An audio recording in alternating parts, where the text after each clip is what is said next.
कश्मीर के जंगल में टुनटुनी चिड़िया अपने पति कालू कौवे के साथ रहती थी। बारिश का मौसम था, जोरों से बारिश हो रही थी। लगातार कई दिनों तक बारिश होती रहती है। सबके खेतों में पानी भर चुका था। एक दिन टुनटुनी चिड़िया अपने पति कालू कौवे से कहती है, सुनो जी, मैं सोच रही हूँ बारिश रुक जाए तो इस बार हम लोग अपने खेत में आइसक्रीम की फसल लगा देते हैं। कई सालों के बाद इतनी अच्छी बारिश हुई है। अगर फसल अच्छी हुई तो आधी फसल बेच देंगे और जो पैसे मिलेंगे उससे पक्का घर बना लेंगे। तुम ठीक कह रही हो। हम इस बार अपने खेत में आइसक्रीम की फसल उगाएंगे, लेकिन हम आइसक्रीम के जादुई बीज कहाँ से लाएंगे? तुम उसकी चिंता मत करो। मैं एक भले जादूगर को जानती हूँ। उसने पिछले ही साल मेरी सहेली टूनी चिड़िया को आइसक्रीम के जादुई बीज दिए थे और उसकी उपज बहुत अच्छी हुई थी। हम भी उन्हीं से बीज लेकर आएंगे और फिर बीज के बराबर जादूगर को आइसक्रीम वापस कर देंगे। दोनों पति पत्नी उस जादूगर की गुफा में जाते हैं। क्यों टुनटुनी, आज इस जादूगर की याद कैसे आ गई? वैसे तो कभी मुझे याद नहीं करती। जरूर मुझसे कोई काम होगा, तभी तू मेरे पास आई है। अब बता, मुझसे क्या काम है? क्या बताऊं भले जादूगर, तुम देख ही रही हो इस बार बारिश अच्छी हुई है। हम सोच रहे हैं कि इस बार अपने खेत में आइसक्रीम की फसल उगाएं, लेकिन हमारे पास इसके लिए आइसक्रीम के बीज है ही नहीं। अगर आप मुझे बीज दे देंगे तो आपकी हम पर बहुत बड़ी कृपा होगी। तो ठीक है, लेकिन तू समय पर मेरे बीज के बराबर आइसक्रीम वापस कर देना। ठीक है जादूगर, आप चिंता ना करें।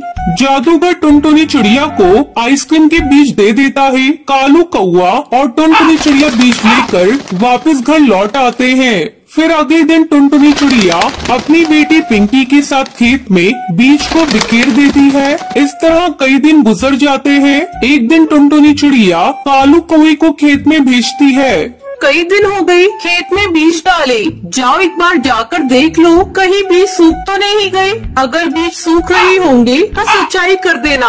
कालू कौवा अपने खेत पर जाता है। वो देखता है सचमुच में सारे बीज सूख रहे थे। अरे ये क्या, ये बीज तो सूख रहे हैं। इससे तो सारी फसल ही खराब हो जाएगी। मुझे कैसे भी करके अपनी फसल की सिंचाई करनी होगी।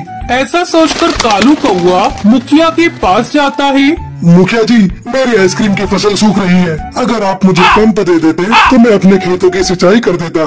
मुखिया कालू कौवे को पंप नहीं देता। अबे चल भाग यहाँ से, मैं तुझे अपना पंप नहीं दे सकता। मुझे भी अपने खेत की सिंचाई करनी है। कालू दुखी होकर अपने खेत पर वापस लौट आता है और किसी तरह पास वाली नदी से पानी लाकर अपने खेत की सिंचाई करता है। कुछ ही दिनों में कालू के खेत में आइसक्रीम की फसल लहराने लगती है। जब ये खबर मुखिया के पास पहुंचती है तो वो जल भुन जाता है और किसी तरह से आइसक्रीम की फसल को बर्बाद करने के लिए योजना बनाने लगता है। उधर टुनटुनी चिड़िया और कालू कौवा भी अपनी फसल पक जाने पर काटने की तैयारी करने लगते हैं।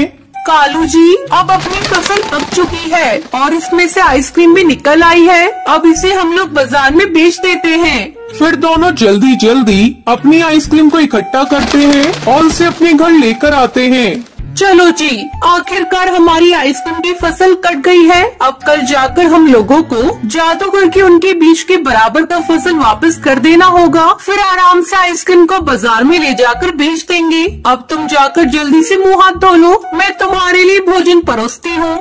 दोनों पति पत्नी भोजन करके सो जाते हैं। अचानक आधी रात को मुखिया उनकी फसल को चुराने के लिए उनके घर में घुस जाता है। खटखट की आवाज सुनकर टुनटुनी चिड़िया की नींद खुल जाती है और वो चोर चोर करके शोर मचाने लगती है। टुनटुनी चिड़िया की आवाज सुनकर सभी पक्षी इकट्ठा हो जाते हैं और मुखिया को पकड़ लेते हैं। किसी तरह मुखिया उन पक्षियों से अपनी जान बचाकर भाग जाता है और अगले दिन टुनटुनी चिड़िया कालू कौवे के साथ बाजार जाती है। आइसक्रीम ले लो, रंग बिरंगी आइसक्रीम। खट्टी मीठी आइसक्रीम ले लो, लाल पीली नीली आइसक्रीम ले लो। टुनटुनी मौसी, एक लाल आइसक्रीम मुझे भी देना। और इस तरह दोनों पति पत्नी आइसक्रीम बेचकर खूब सारे पैसे कमाते हैं। फिर सभी खुशी खुशी रहने लगते हैं।